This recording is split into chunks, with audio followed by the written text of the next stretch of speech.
Sir Richard de Mortimer, and he will let you know where we stand as we prepare for the assault. Welcome back to Kenilworth Castle, 1173. Currently, the King of England is Henry II, and he's a little preoccupied in France right now. Has anyone watched The Devil's Brood not that long ago? Yeah. No? There was a crowd. Fine. My Lord de Mortimer, I'm afraid we began without some warriors upon the field. Well, of course we did. Please do make way for the ever punctual warriors of Kenilworth. A round of applause, please, folks. Just in time to defend your castle. It has been said of Geoffrey de Clinton he would be late to his own funeral. My lord, may I leave them in your capable hands? Thank you. So, the King of England, whose job it is to keep the peace, is currently away in France, spoiling the King of France's job to keep the peace. Some disagreements with his family have bubbled over into all-out war. It's not important. Everything will be fine, I'm sure. However, England has been left in the capable hands of its chosen officers, the sheriffs. In this particular case, the Sheriff of Warwick, this rather dashing young fellow in the red and yellow, has been given a command to take control of Kenilworth Castle. Now, Kenilworth is one of the most important fortresses in the middle of England. To control Kenilworth is to control Warwickshire and a lot of the surrounding area. And therefore, for the stability and peace of the kingdom, Henry would rather it is in the royal possession. A small speed bump in that plan is the fact it's currently in possession of Geoffrey de Clinton. It has been his family home for quite some time, and de Clinton is a good friend of the Sheriff of Warwick. The two have grown up together, got on well, and so this dispute has just been a bit of discomfort and interrupting their, frankly, drinking and gambling time. For a couple of weeks, the siege did very little, except take time as men basked enjoying the sun. However, de Clinton has recently received a guest, a particularly firebrandy bishop, who is still rather sore over the murder of Archbishop Thomas Becket a couple of years ago. The prevailing feeling is that while he may not have wielded the sword, King Henry II was responsible for the death of Becket, and therefore anyone who supports the king has blood on their hands. And so we find ourselves in a peculiar position where a man of God, responsible for keeping the peace, is baying for blood. But these two friends would surely be able to resolve things if it hadn't been for the sudden unexpected arrival of a Chief Justiciar, a man renowned for his duty to his king and his, let's say, energy in the prosecution of his job. Ruthlessness, bloodshed. You're a hound, sir. Between the bishop and the justiciar, unfortunately, de Clinton and Warwick were forced to draw swords and blood was shed. Since then, de Clinton's fortified much of his castle, erecting hasty barricades, drilling his men, trying to get things ready and hoping, against hope, that no more blood need be shed. And I'm sure we all agree we hope there's no more violence today, yes?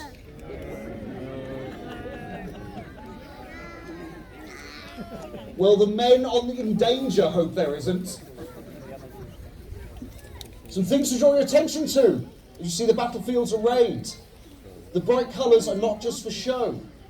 Each pattern on the shields and the banners is there to represent a lord. You cannot recognise a man in full mail with a helmet covering his face. And so, His unique iconography and colours, you might recognise who is friend, who is foe, or, more usually, who is worth taking hostage and ransoming back to their family. That may be the best outcome we can hope for. You'll see some shields are a different shape to others, the smaller, rounder shields. These indicate these are men from the far-flung reaches of Britain. Over stage right, yes, we have men of Wales.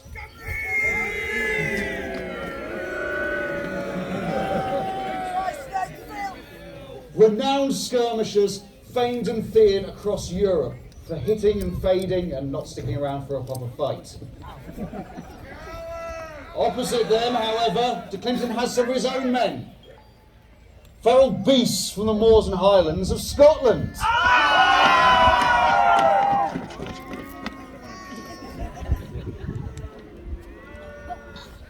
So, of course, both these, the Welsh and the Scots, are perfectly happy to be here fighting an English battle. Further on, you'll see reds and yellows of men from the southeast of England. You'll see the black with the white lion of another justice. Powerful lords and knights all. Watch for the banners. As long as a banner stands, a lord lives. And you see de Clinton's own colours, the white cross on blue, flying high and proud.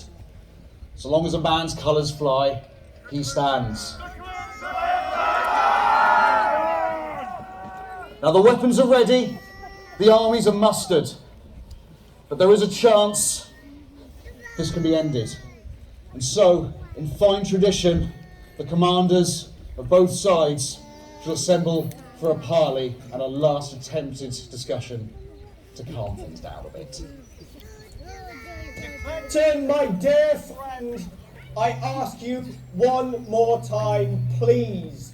Blood has already been shed this day. Yield the castle in the name of the king and let us go home. Warwick, my friend, I've come before you today unarmoured, unready for battle, to show you how much I do not desire to fight you this day, but as you know, I cannot, in good chivalry, give up my castle. I appreciate that, my friend. I have no choice. You must cede me the castle, please. I am begging you. I cannot cede you this castle. I cannot. Blood has been spilled already. Honour has been served on both sides. Let us call this a day. Let me keep my family's castle. Let you go back to the king and tell him that I am still loyal to him and would still serve him. Justice here, please. A loyal man would yield the castle.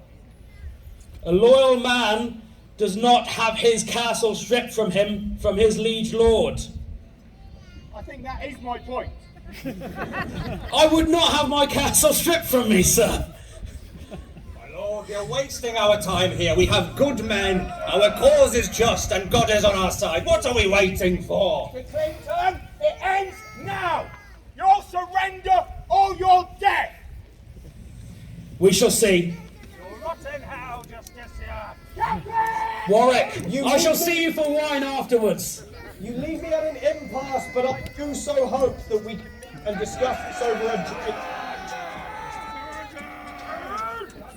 Surprisingly, the negotiations didn't go well.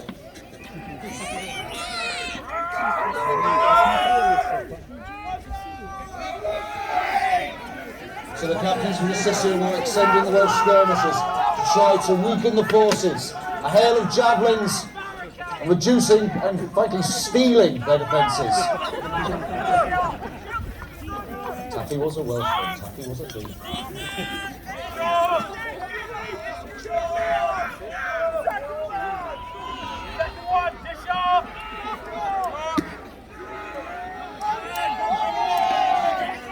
And in inimitable Welsh style, they retreat back in again, with the javelins pressing in, catching their foes unawares.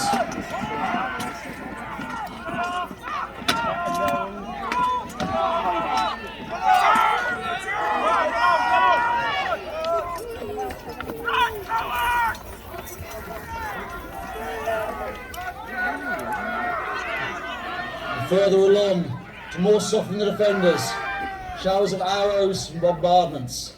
Keep hitting them until they die!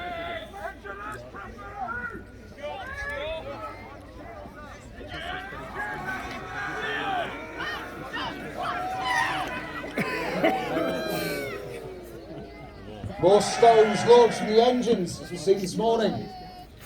Except these were not designed to bring down castle walls, but bring down castle defenders.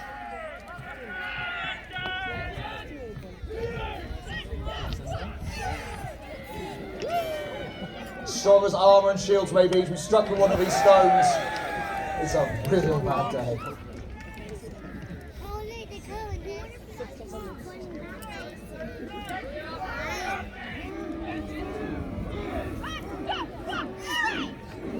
The effect of the bombardment is psychological as much as it is physical. The defenders have nowhere to go, they just have to sit there and take it. Their nerves can get frayed, they're more likely to break and surrender, surely.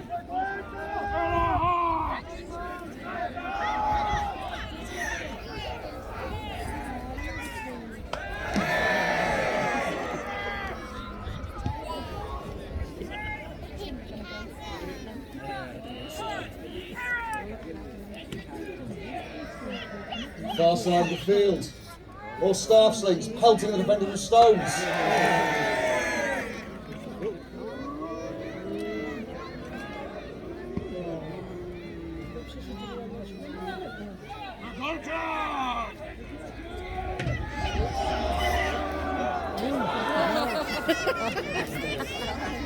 Of course, downside of having peasant crews who've only trained in one day is occasionally things go wrong.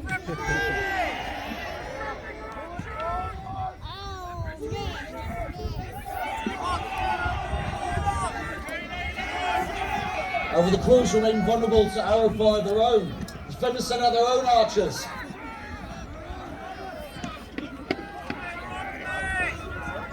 Each side hoping they may be able to deter the other from fighting.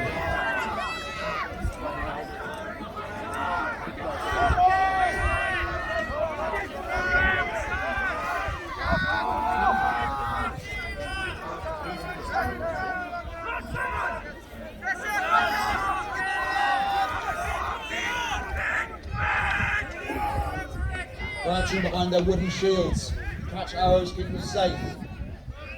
There's little chance of an arrow penetrating. It's enough to keep men pinned.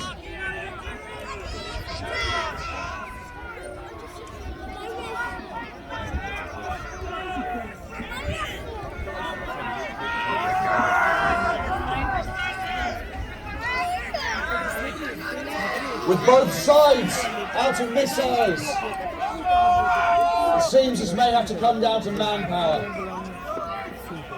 The lance, the shield. The men of the southeast advance from the ram. Hopefully they can knock through some of the defences.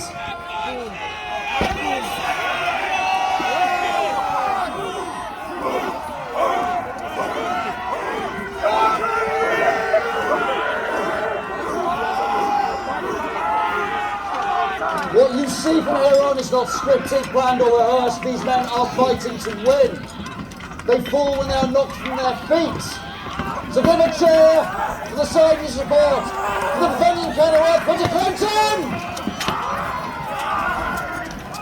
And those who support the intolerable Sheriff of Warwick!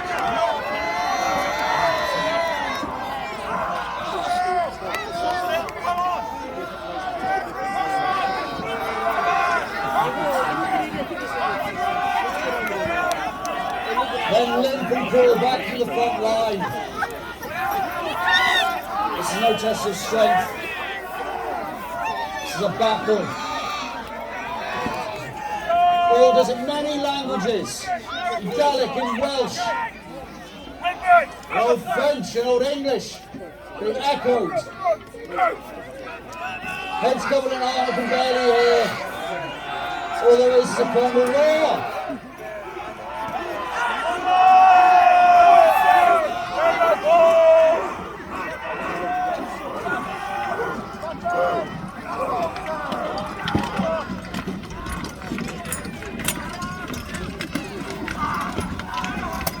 thunderous crash of iron on wood. You seek for an opening in the defences.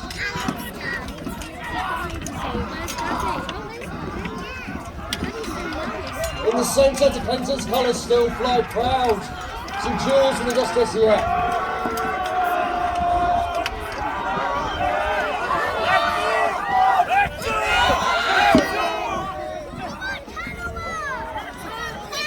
The defenders have stood strong.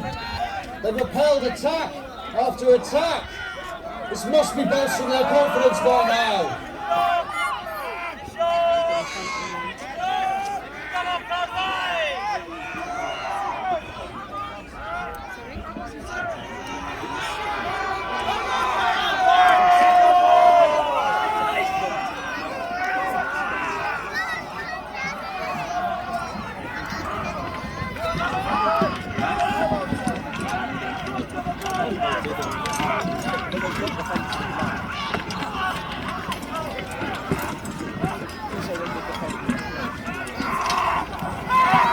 The lines ebb and flow, men reel back, and others carry on fighting. Man is willing to give ground on this day.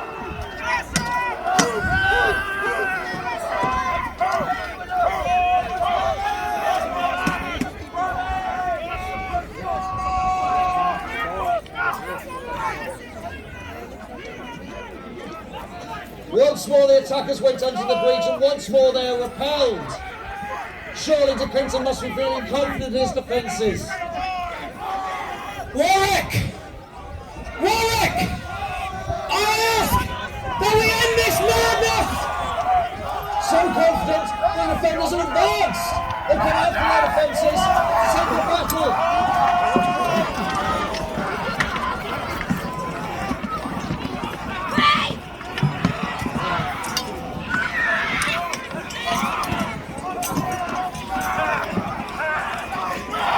Colours are captured. Is it all? And what's that? De Clinton's banner has fallen. It has been seized.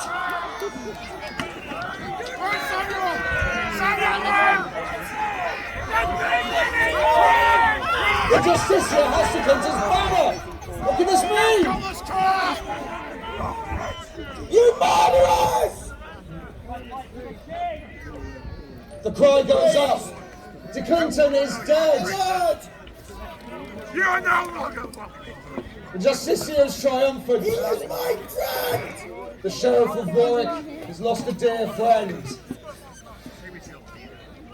But Though he was a traitor, he is still alive! He will be treated with honour! Now, Your Grace, we come to a legal matter. He has no son. He is the last of his line. He is no more. Who owns the castle now? My brother, please. In the event of the Clinton's death, the castle is to revert back to the crown. What is on you? And now the royal Justicia, I claim this castle in the name of the king! shut up! De Clinton defeated. Warwick heavy with loss. Justicia has achieved what he meant to, and none can overcome the power of the written word. The law is law. I did not think that sentence through. Hopefully, the security and peace of Kenilworth can prevent further bloodshed such as this in England. And I'll give you a sneak peek of the future years. Next year, 1174, Henry II will return to England. He will prostrate himself before the tomb of the martyred Thomas Becket, apologise and beg forgiveness for the murder. And as if God were listening, fortunes turn. Those who oppose the king collapse. The King of Scots is captured at Alnwick. And soon enough, this whole sorry war is but a bad memory. Peace, but at what cost? With those men who are still alive, there is another day. Not all stories have a happy ending. But it could be worse. For some. However, despite the violence and intensity you've witnessed here this afternoon, I can confidently and optimistically say that no one has suffered real harm and injury. And so can I have a huge round of applause for the combatants of restoring Romanus as a call for the dead to rise!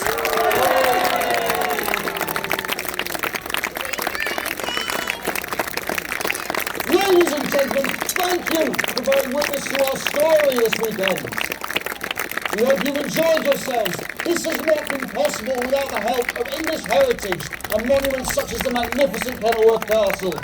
Your patronage helps this to happen. We are here for the rest of the day. Please explore the encampment. Come and have a close look at the arms, the armour, the weapons. Meet the men you've seen killed before your very eyes, which sounds more ghoulish than I meant it to. But otherwise, have a fantastic day! Thank you!